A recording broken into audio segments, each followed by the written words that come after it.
Olá, seja muito bem-vindo a mais um Fintechs e Novos Investimentos. E hoje vamos falar sobre ambiente de fintechs no Brasil, aí, como é que foi 2021, o que a gente espera para 2022 e também sobre uma iniciativa que entrou aí no sandbox da CVM, que é essa iniciativa da SMU.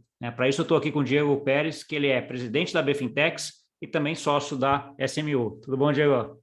Tudo bom, Gustavo? Adoro bater esse papo com você, cara. Acho que já é a terceira ou quarta vez que a gente está junto aqui, né? Isso aí, já pode até pedir música. No final você já deixa a música aí para a gente tocar. É a Exatamente. terceira vez, É, exatamente. Eu com adoro também, é um certeza, prazer legal. falar contigo, Diego. Acho que você é um dos caras que está fazendo coisas legais em fintechs no Brasil e também colaborando muito para o ecossistema e para que tudo seja construído aí de uma forma bem legal, né? Acho que vamos começar um pouquinho, falando um pouquinho, o que você viu aí de diferente em 2021 nessa parte de fintech? Como é que foi o desenvolvimento das fintechs aí durante 2021? Acho que já adiantando para quem tem acompanhado, você teve vários IPOs, né, várias empresas aí, fintechs aí, que já começaram a virar unicórnios, você teve um movimento bastante grande nesse sentido. Mas Sim, o que foi isso, né? O que você acha que levou a isso e o que marcou 2021 para você? tá bom. Bom, primeiro que a América Latina como um todo está em evidência no mercado de venture capital, né? A gente tem um mercado muito particular, né, com pessoas que são adeptas a novas tecnologias, o Brasil principalmente, a gente tem mais smartphones ativos do que pessoas no Brasil, né? Então, a plataforma digital, ela já foi criada, já está consolidada, né? Então, assim, aí a gente está naquele momento de terreno fértil, né?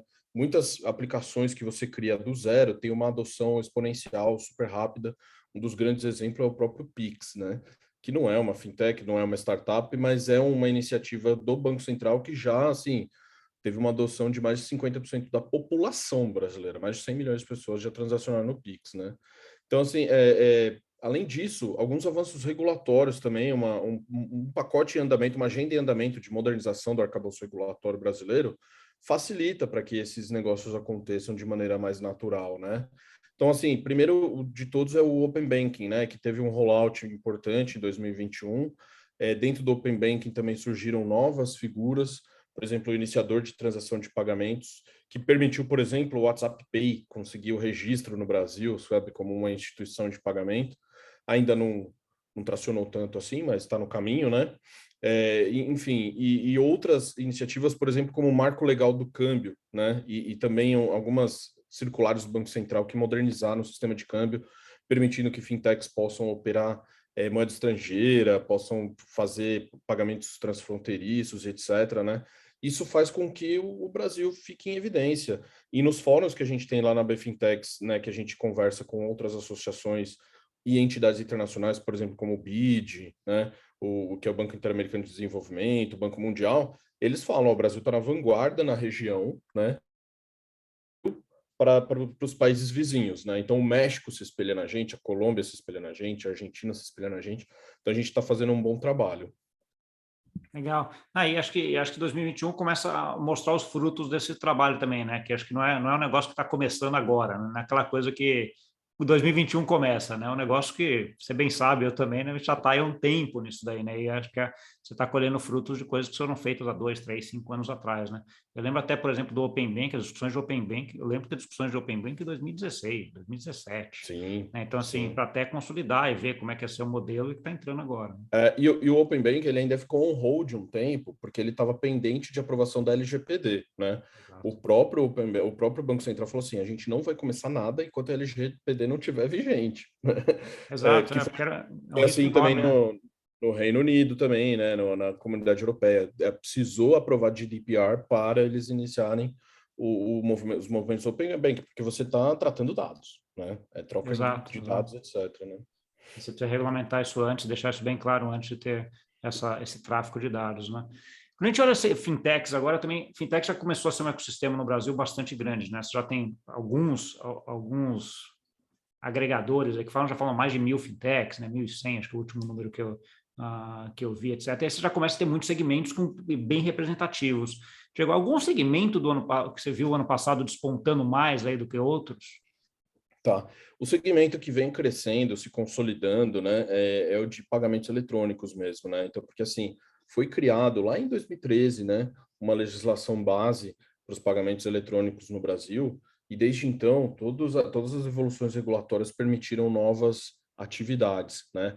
E hoje, instituições de pagamento conseguem ofertar a mesma gama de serviços básicos que um grande banco oferta, tá? Então, você pode emitir um cartão de crédito, você pode operar uma conta transacional, né, uma wallet, você pode fazer transferência de recursos entre pessoas dentro do sistema de pagamentos brasileiro. Então, esse mercado, assim, ele consolidou muito. E aí surgiram os grandes players também, né, como o Nubank, Stone, PagSeguro, Mercado Pago e etc., né? Que são os campeões aí desse mercado, né? Então, esse tipo de ambiente, né, de pagamentos eletrônicos, ele ainda tem muito para prosperar, né? Porque o Pix vem com novas funcionalidades, vai ter o Pix agendado, já tem o Pix saque, Pix troco, vai ter o Pix câmbio, sabe? O Pix parcelado, que é a nova versão do cheque pré-datado, né? Não sei se É, nosso público já teve contato.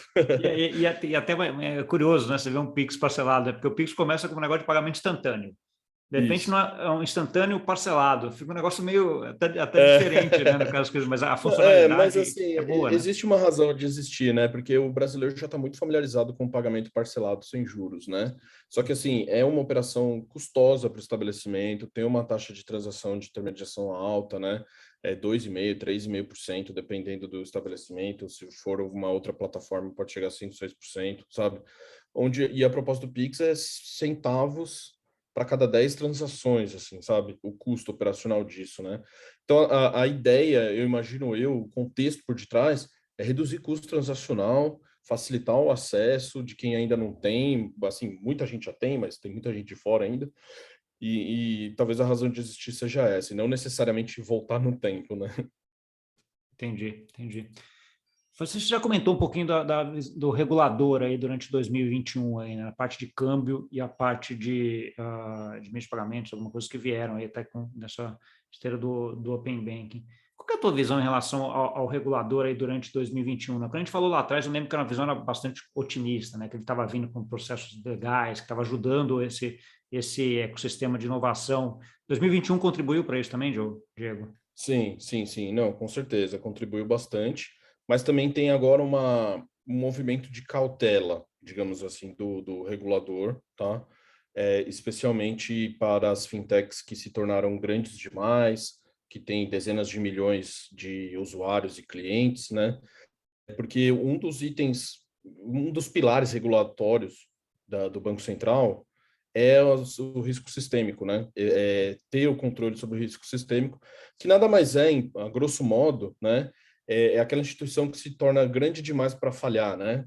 É too big to fail, né? E se isso acontecer, você pode levar a um efeito dominó todas as demais, porque de alguma forma elas estão interconectadas. Por mais que os serviços de pagamentos assim são básicos, não tem uma alavancagem, sabe? Os recursos dos usuários, eles ficam 100% integralizados em títulos públicos, né? A fintech ela só opera moeda eletrônica, que é uma versão visual gráfica do recurso depositado no Tesouro Nacional, né? Então, não tem tanto risco sistêmico, né? Mas, assim, tem alguma questão prudencial que deve ser atendida, assim, conforme a fintech se torna grande demais, né?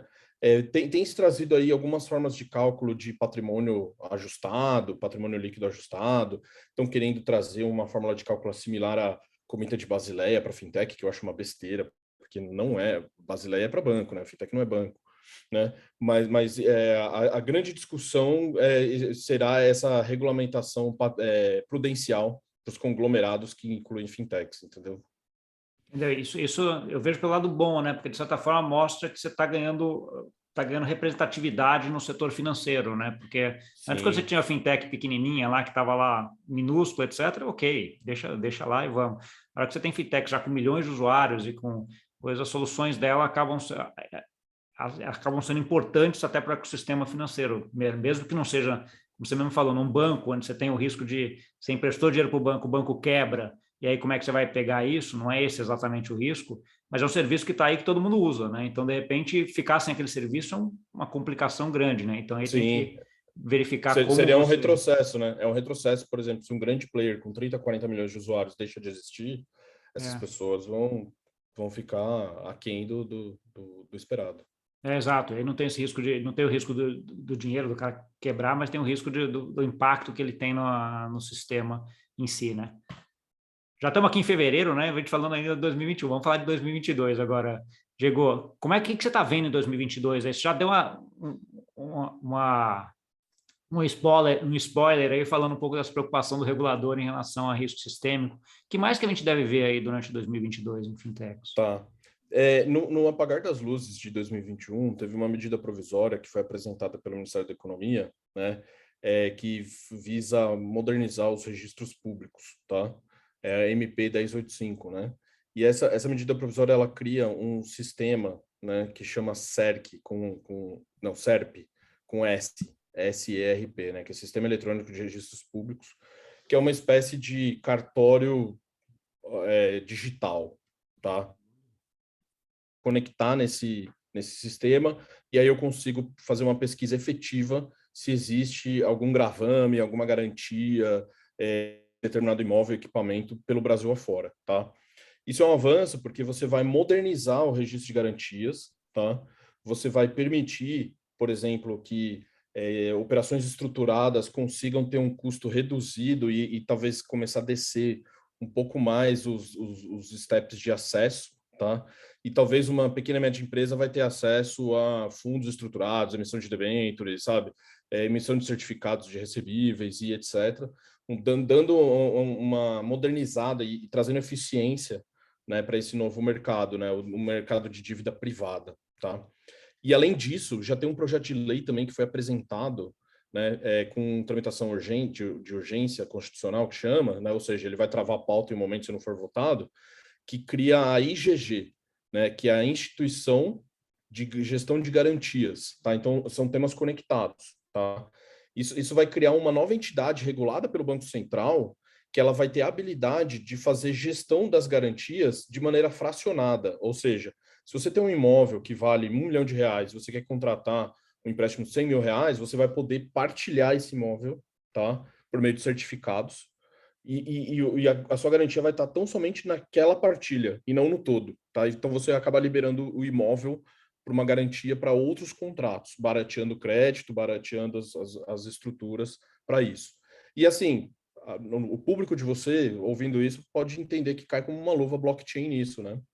Porque você consegue Exatamente o que eu ia tokenizar. comentar, né? Essa É. divisibilidade, isso já direto em blockchain. Exatamente.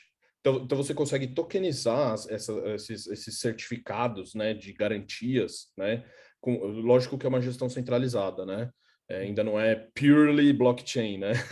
Também tem uma gestão centralizada que é uma entidade regulada, que é o gatekeeper, né?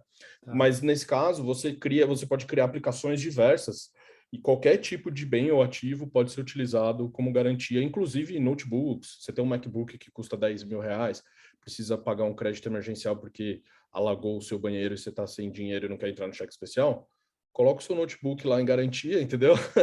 Não, Contrata você um tem. crédito mais barato e manda bala. Não, modelos de negócio espetaculares. E eu vejo por dois lados, assim, essa parte de gestão de garantias, e aí o SERP que você comentou, acho que cai bem, né? É um negócio bastante complexo, né? Principalmente quando você está mudando garantias em vários estados, garantias em bens Sim. móveis, por exemplo, trator. Bota um trator em garantia, como é que você controla? Então, assim, acho que essa parte de ter uma centralizadora nacional, vamos dizer assim, que É, consiga organizar isso, acho que é um avanço gigante, né? o SERP ele é só um sistema de registros, tá? Mas assim, as instituições de gestão de garantias, elas podem ser focadas, especializadas e nichadas, né? Exato. Então, por exemplo, você pode criar uma IGG nichada para insumos agrícolas, para maquinário agrícola, entendeu?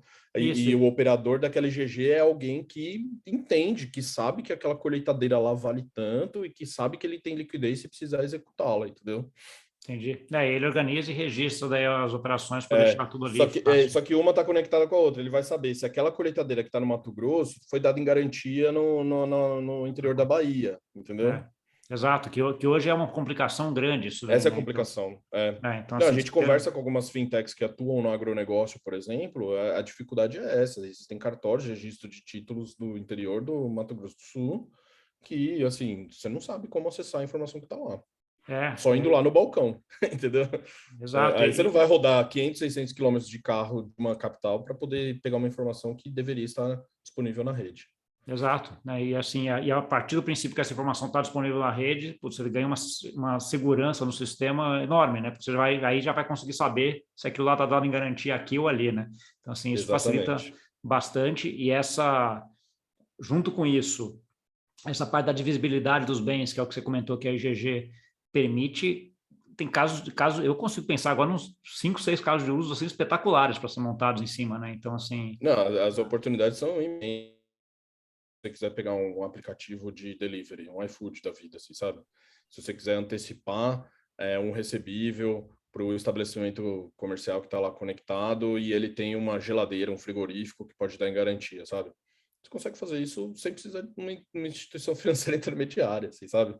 Né? Tudo isso é desintermediação de serviços financeiros e barateamento, né? O bundle, né? Você tá o embed, quer dizer, o embed finance, né? Você coloca as finanças num ambiente que não é financeiro. Sim, sim, e tira um pouco das coisas, e aí menos custo, menos fricção nos contatos, muita coisa interessante que acho que pô, isso abre, eu não tinha essa do CEP e do GG, não tinha visto, estava fora do meu radar, legal que você É recente, levantou. tá? Saiu assim, ó, saiu dia 27 de dezembro, assim, sabe? No apagar das luzes mesmo, assim, sabe? Tá todo mundo lá no Entre Natal e Ano Novo comemorando, É. você acaba até passando batido, né, às vezes. Eu tô sabendo porque a BFintex participou das discussões, né? O Ministério da Economia nos convidou para dar os inputs quando o processo estava de construção estava em andamento, né? Aí eles nos avisaram, ó, a gente vai publicar dia 20, dia tal. Então a gente já estava sabendo. Entendi. Legal. Vamos fechar o parênteses agora de AB Fintechs aí. Diego, vamos comentar um pouquinho agora sobre a SMU, que também tem muita novidade aí, né? E no finalzinho Tem, do ano também, né? Conta aí pra gente. também. Bom, a SMO, para quem não sabe, é uma plataforma de crowdfunding de investimentos, né? Então nós somos regulados, autorizados pela CVM para patrocinar emissões primárias de títulos de distribuição de títulos e valores imobiliários, né? O que isso quer dizer? Uma empresa de pequeno porte, basicamente startups, elas podem recorrer ao crowdfunding para se financiar publicamente, distribuindo por meio da nossa plataforma contratos de investimento, tá? E qual que é a novidade, né? A gente já tem essa autorização desde 2018, tá? Então, de 2018 para cá, a gente fez emissões primárias, né? Ou seja, quando a empresa vai pela primeira vez acessar o mercado para fazer esse tipo de distribuição. Desde então, a gente conseguiu organizar mais de 40 rodadas de investimento em mais de 30 startups, né? Aí, a gente acumulou um número representativo de contratos emitidos primariamente, mas a gente desejava, desde o início da nossa operação, poder também ter criar um mercado secundário, né? Onde esses contratos de investimento pudessem ser negociados num ambiente similar ao de uma bolsa de valores, tá? Eis que no ano passado abriu o edital, o sandbox regulatório para projetos inovadores, e nós aplicamos, pleiteamos um registro temporário, né, para um experimento envolvendo um mercado de balcão organizado de valores imobiliários, né, para que a gente pudesse criar uma exchange de startups. Então, depois de todo esse processo, a CVM analisou, a gente fez vários ajustes no meio do caminho para poder encaixar no que precisava ser confortável para o regulador, e no final do ano passado saiu a autorização, né? Eles aprovaram e agora a deliberação que já foi publicada, que mostra ali quais são as atividades que a gente está autorizado a realizar, ela entra em vigor no dia 1º de junho, né? E ela de 22, e ela vai ter o prazo de 1 ano. Então a gente tem 1 ano para rodar esse experimento de uma espécie de bolsa de startups, né? A gente está usando o termo exchange de startup, porque não é uma bolsa, né? A bolsa tem umas complexidades. Mas exchange é igual você comprar uma criptomoeda, você vai poder comprar ou vender participação numa startup. Basicamente é isso. Entendi. Pô, que legal. Deixa eu entender um pouquinho agora esse processo, né? Tipo, demorou para a coisa de 6 meses o processo de avaliação, até que autorizou, coisa, etc. Tal. Qual que você, na tua visão, no teu ponto, assim, do teu ponto de vista, foi a grande preocupação do regulador em relação a isso, em relação ao projeto, até autorizar o projeto? Tá bom. Bom, como a gente acompanhou o processo desde o início, né, a gente percebeu, né, e recebeu inputs também do regulador, que, assim, dos mais de 30 projetos que se inscreveram, somente 6 foram considerados aptos a participarem do sandbox, tá? Então, o que isso quer dizer? Que mais de 25, 30 projetos, praticamente, não preencheram o requisito mínimo, não chegaram na nota de corte, sabe? Né? Então, assim, talvez faltou um processo de preparação, de educação do público que estava se inscrevendo para entender o funcionamento do programa, né? E aí, assim, já nesses 6 que restaram, né, a preocupação do regulador é assim, você precisa me apontar a regra que você quer ser dispensado para que eu possa analisar se você é capaz ou não de executar essa atividade com a dispensa dessa regra, tá? E não, por exemplo, ó, isso aqui é tão novo que não existe regra, me libera, sabe? Tinha alguns projetos que eram assim, tinham projetos que se inscreveram que era mais ou menos assim, ó, a tecnologia que a gente usa possibilita a desintermediação de agente, a regra de depositário não funciona, de escrituração também não se aplica, e de liquidação centralizada não se aplica. A gente quer liberação de qualquer assim, regra. A CVM deve pensar assim, se não se aplicar nada, então vai lá e faz. Sabe? Quase Por que isso. você está vindo bater na minha porta? Ah, não, porque eu acho que talvez pode se aplicar. Então me aponta qual que você acha que pode aplicar, sabe? Esse que foi a real dificuldade, tá? Mas aí depois 3 foram aprovados, né? E o nosso não saiu na primeira aprovação, né? O nosso, ele foi recusado, né? Teve uma negativa do pleito, mas depois de um processo de reconsideração, no pedido de recurso, a gente conseguiu. Entendi.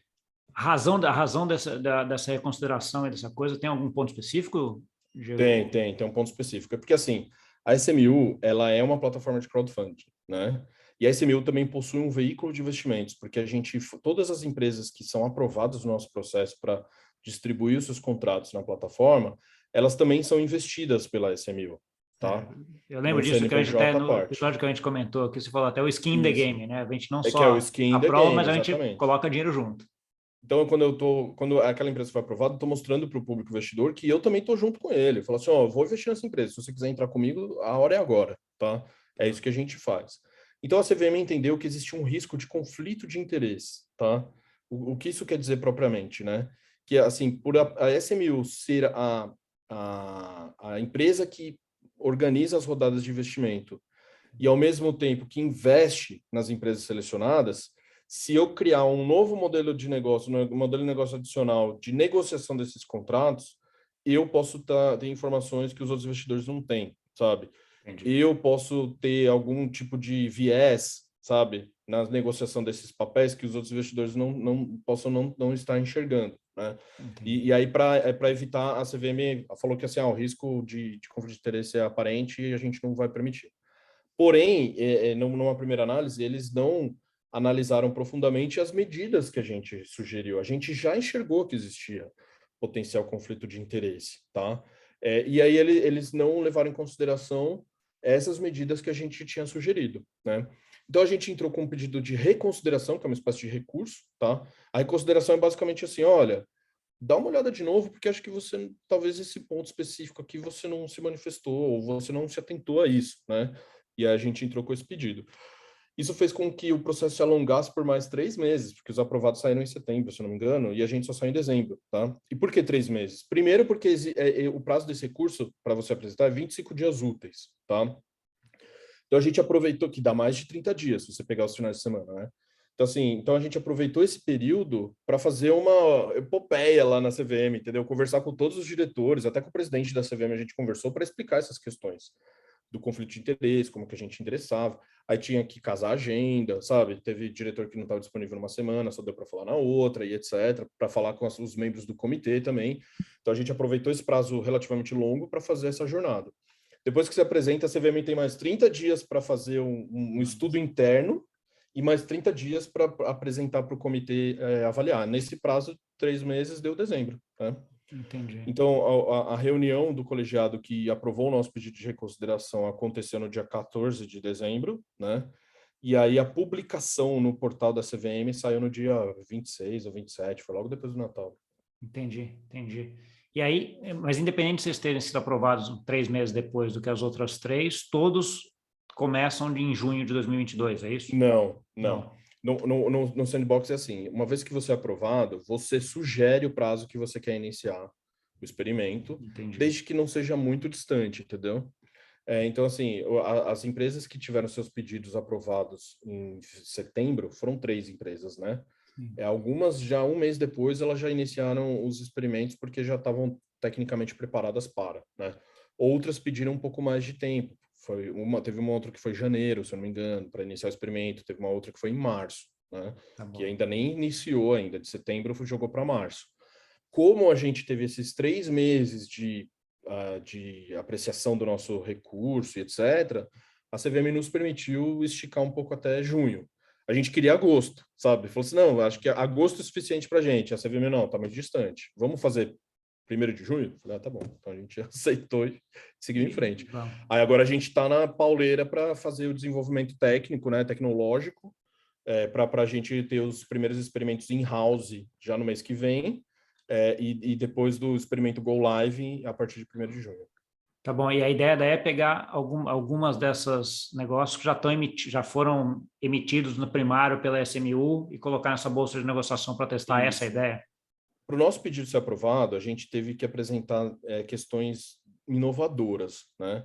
Então, assim, por exemplo, já existe na revisão da 588, que é a regra do crowdfunding, tá? A instrução no CVM 588, já está previsto ali que assim que for publicado, as plataformas vão poder criar os seus mercados secundários, tá?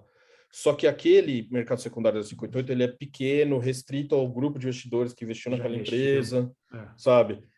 Não tem a magnitude que a gente gostaria que tivesse, tá? É tímido, digamos assim, mas assim, é até prudente lançar tímido, porque hoje já são mais de 40 plataformas no mercado. Então, se você fragmenta muito, assim, sabe, e fica um negócio meio espalhado, talvez não tenha adesão que precisaria ter, né? E aí a gente buscou um pedido que fosse um pouco mais amplo, tá? Então, assim, a gente extrapolou os limites da 588 e a gente também pediu uma autorização para que empresas que captaram fora da SMU pudessem listar os seus ativos nessa nova plataforma, tá? Então, a CVM nos autorizou 6 empresas a ter seus contratos negociados cuja emissão foi feita por meio da SMU e 4 empresas cuja emissão foi feita por meio de outras plataformas, desde que todas as 10 tenham passado por um processo de emissão via crowdfunding. Não pode, por exemplo, captei investimento com um grupo de investidores anjo, tenho 30 investidores anjo aqui, eu acho que eu quero listar os contratos aqui. Não pode, porque foi uma emissão privada, não é valor imobiliário, entendeu? Entendi. Pô, espetacular, né? Então significa que a partir de junho a gente já tem aí uma exchange. E o legal disso é que quem investiu vai ter precificação, né? Você vai poder ver o quanto vale, porque vai ter mercado secundário, né? Então, isso é bem interessante, que é uma das grandes dores de quem investe via crowdfunding ou via investimento anjo, ou qualquer que seja que você está investindo em startup. Essa é uma das grandes dores, né? Você investe, sim. E aí quando é que você vai saber o preço daquilo lá? Só na próxima rodada de captação, em algum momento, né? Assim, lá em SMU, por exemplo, como nós somos investidores, a gente faz uma coleta de informações da empresa, pós-emissão, entendeu? A gente mantém os reportes em dia, né? E a gente consegue entregar insumo suficiente para o investidor mais sofisticado imaginar quanto que o valuation daquela empresa subiu ou desceu, tá? Com base nos resultados financeiros. Mas a gente não faz isso proativamente, tipo, essa empresa está valendo tanto com a nossa metodologia, tá? Hoje, com esse mercado secundário, você vai conseguir precificar o mercado, né? Porque, os tokens daquela empresa estão sendo negociados a X reais por token, que teve uma valorização ou desvalorização, e o valuation é mais ou menos esse, tá? Mas ainda assim, por se tratarem de empresas de capital fechado, cujo balanço não exige auditoria independente, sabe? A governança ainda é restrita, ainda é um pouco limitada, né? A gente não pode usar essa flutuação, essa marcação ao mercado como certeira do quanto que aquela empresa vale, mas é um indicador. Sim, sim. Com o mercado secundário, o que eu acho interessante é que a gente até comenta um pouco isso, acaba chegando muito próximo de cripto, né? Dos tokens de cripto, das empresas, etc. São modelos de negócio diferentes, mas assim, token de cripto, quando você está investindo, não é exatamente um equity, né? Eles têm utility, tem um monte de coisa lá dentro e tal, mas tem preço lá 24/7 o tempo inteiro, você consegue comprar, né? Aqui é um negócio mais equity, mais garantido, você tem mais o regulador do seu lado, vamos dizer assim, né? Com todas as regras, mas você tem essa dificuldade de precificação. À medida que você começa a vir mais para o lado de cá, que é um pouco do que esse projeto teu acaba fazendo, você começa a dar liquidez e precificação também para esse mercado, né? É super interessante isso. Com certeza. Um outro ponto, Diego, assim, quando a gente olha esse processo, assim, do ponto de vista de inovação, é um processo que vocês começaram, vamos dizer assim, metade do ano passado, né? Então, assim, são 6 meses de processo, mais 6 meses de preparação, para depois mais 1 ano de implementação nisso daí. Estamos falando de, sei lá, 1 ano e meio aí de, mais, né? Quase 2 anos e meio aí de processo inteiro e tal. Não é muito moroso isso? Não deveria ser mais rápido esse processo? Não, deveria ser mais rápido, com certeza, tá? Mas assim, a partir do momento que você atua num ambiente regulado, você tem que caminhar par e passo com o regulador, né?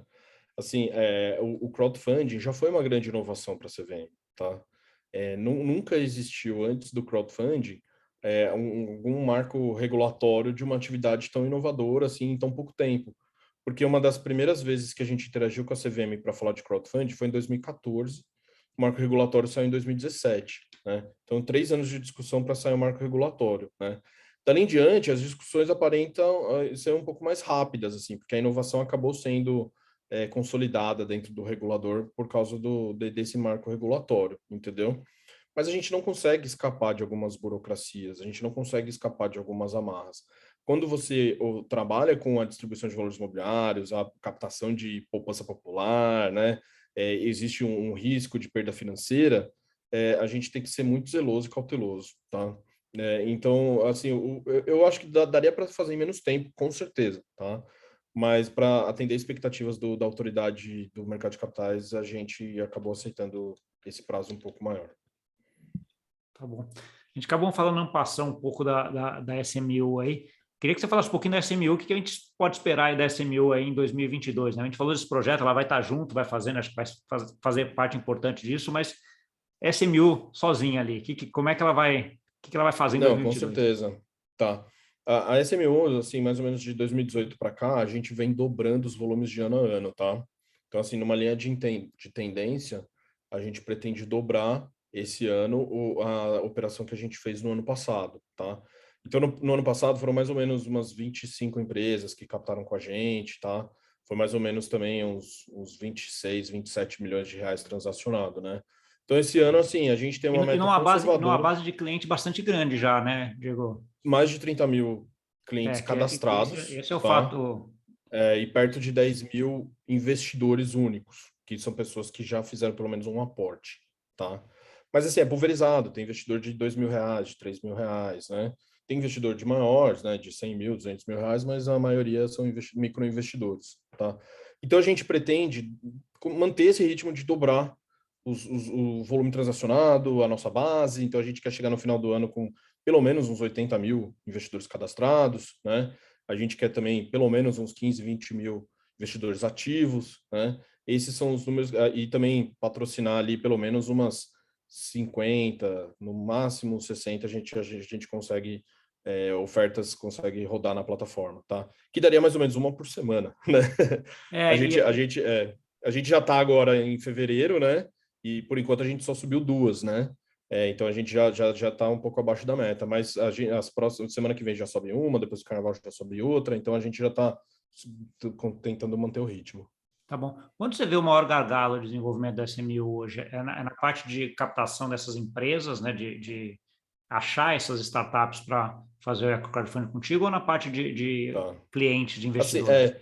prospectar a empresa não é o maior gargalo, pelo contrário, todo mundo quer dinheiro, todo mundo precisa de dinheiro, tá? Então a gente tem uma oferta grande de empresas. O desafio desse lado do globo, digamos assim, é filtrar as boas empresas, né? Porque também tem muita empresa ruim que aparece e a gente já tem, primeiro, processos automatizados para identificar, né, esses pontos, esses red flags. Segundo, uma validação humana, mesmo que superficial no primeiro momento, a gente já passa o facão em várias, né? E depois, quando a gente entra no detalhe do detalhe, a gente pega muita coisa, entendeu? Então, a gente tem esse desafio. O crescimento de base também não é tão desafiador, assim. Claro que para você ter uma base gigantesca, né, de investidores, para que o investimento pulverizado seja rápido e eficiente para fechar uma captação em horas. Então, por exemplo, ano passado a SMU fez uma captação de R$ 2 milhões para ela mesma usando a plataforma, a gente captou em 2 horas e meia, R$ 2 milhões, né? Teve empresa que captou 5 milhões de reais com a gente em 2, 3 dias, né? Então, assim, é um volume alto, então você precisa ter uma base grande, né? Mas também não é um dos maiores desafios. Para nós, assim, o maior desafio é conseguir formatar uma oferta de investimento com todas as informações que o investidor precisa para tomar a decisão, com todos os indicadores em evidência, preparar o empreendedor ou a empreendedora para dialogar com esses investidores, né? Então a gente sempre busca os empreendedores que têm mais histórico de entrega no passado, né? Para que a gente consiga entregar um material assim que tenha todas as informações mínimas ou exigidas para que o investidor tome uma decisão de investimento consciente, tá? Esse é o grande desafio. Então a gente está automatizando processos internos, sabe? Criando data lakes para que a gente possa extrair dados daquela empresa sem precisar ficar olhando no balanço, sabe? Se aquela empresa está fazendo certo ou errado. A gente precisa ter muito uma tecnologia intensiva para fazer esse tipo de estudo. Ótimo. Agora a gente está chegando mais ou menos no tempo aqui que a gente se propõe aqui. Daria para ficar horas aqui conversando, acho que tem um monte de coisa de dúvidas aqui ou de perguntas ainda. Mas eu queria que você deixasse aí uma mensagem final aí para quem nos ouviu e onde que o pessoal te encontra. Tá bom. Não, eu queria deixar uma mensagem que, assim, o investimento em startups, ele deve ser considerado como um ativo, assim, que você precisa ter na sua carteira, no seu portfólio, tá? Primeiro, assim, como a gente falou no começo da conversa, a gente tem startups, fintechs acessando a Bolsa de Valores já, né? A gente teve o case da Melios, teve Enjoei, teve o Nubank, que foi para a NYSE, tem Mercado Pago também, que tá listado em outras regiões. Enfim, esse tipo de ativo, quanto antes você entrar, melhor, tá? Porque o equity value, ele é muito mais presente, né? O aumento, né? A valorização do seu investimento, ela é muito mais presente no momento que ela se mantém privada. Depois que ela abre o seu capital, o aumento do equity value, ele é retilíneo, digamos assim, sabe? Então, assim, o momento para você aproveitar essa supervalorização é no momento que ela está privada. E a porta de acesso ao crowdfunding, tá? Então, a nossa, não recomendação, que essa palavra talvez não é mais correta para utilizar, mas a nossa visão é essa: não deixe de ter investimento em startups, mesmo que pequeno, mesmo que mínimo, e o crowdfunding te possibilita isso, tá? Sobre como me encontrar, tem as redes sociais da SMU, tá? Então, é SMU Investimentos, né? @ SMU Investimentos em todos os canais aí. A gente está no Instagram, a gente está começando a bombar o Twitter agora. A gente tem o nosso podcast no Spotify, que é o SMU Educa, onde a gente, além de falar sobre a parte de como analisar uma startup, ou para o público investidor, ou como ter um material interessante para receber investimento para o público investidor, para o empreendedor, a gente também convida pessoas para falar, né? Inclusive, você vai ser convidado muito em breve, tá? Então, logo o nosso mercado secundário esteja ativo, funcional, eu vou chamar você para falar no SMU Educa para você dar a sua visão também sobre o mundo dos tokens. Mas aí a gente Ótimo, deixa não, vou um com o maior próximo. prazer, é um sempre prazer conversar Tá. contigo. E também tem a AB Fintechs, né? Então, a AB Fintechs é a Associação Brasileira de Fintechs. Se você der um Google AB Fintechs, você vai achar a gente lá no LinkedIn, também no Instagram. E entra no nosso site, se inscrevam na nossa newsletter, é abfintechs.com.br, para você receber as novidades do trabalho que a gente vem fazendo. Boa. Você me lembrou, você estava falando dessa história de investir um pouquinho em equity crowdfunding e um pedaço em startup, isso tudo. Eu escrevi um texto deve ter uns 4 meses agora na Infomoney, falando aquele 1% investido em ativos de altíssimo risco. Eu não usei exemplo de startup, porque é até mais difícil você pegar esses dados de coisa, cara, mas cabe exatamente isso. Você bota um pouquinho, que é aquele negócio que pode fazer uma diferença gigante quando a gente está falando de 4, 5, 10 anos, né? Então, assim, é uma estratégia de investimento que eu acho que é muito válida e que eu acho que todo mundo tem que seguir. E o legal é que antes você não conseguia colocar 1% em startup, né? Porque era difícil o acesso, era difícil achar Caro um também, ticket né? pequeno, né? Então, Não é todo mundo que tem 1% disponível para um investimento mínimo de 100 mil, 200 mil reais, né? exato, é um valor alto, era um valor É um alto. público restrito, né? Hoje em dia, com 2 mil reais, 3 mil reais, você consegue investir em startups. Então, se você monta um portfólio de 10 startups ali, né? Que você vai ter lá os seus 20 mil reais alocado em startups, além de você ter mais chance de ter um retorno sobre aqueles investimentos, você montou seu portfólio de uma maneira interessante também. Exato, não, acho que agrega muito e faz todo sentido, concordo plenamente. Diego, muito obrigado aí por você. Eu não vou pedir música, porque eu nem consigo colocar música aqui, cara, mas fique pedido dessa forma, né? Acho que você é da terceira, a gente vai conversar várias vezes, eu adoro conversar contigo. Brigadão aí. E para você que nos viu, muito obrigado. Muita informação, muita coisa interessante de gente que está não só fazendo lá, tocando a fintech dele, mas também ajudando o ecossistema aí no Brasil, tá bom? Não esquece de dar o like, de compartilhar com aquele amigo e amiga que gosta desse assunto e até semana que vem. Tchau, tchau.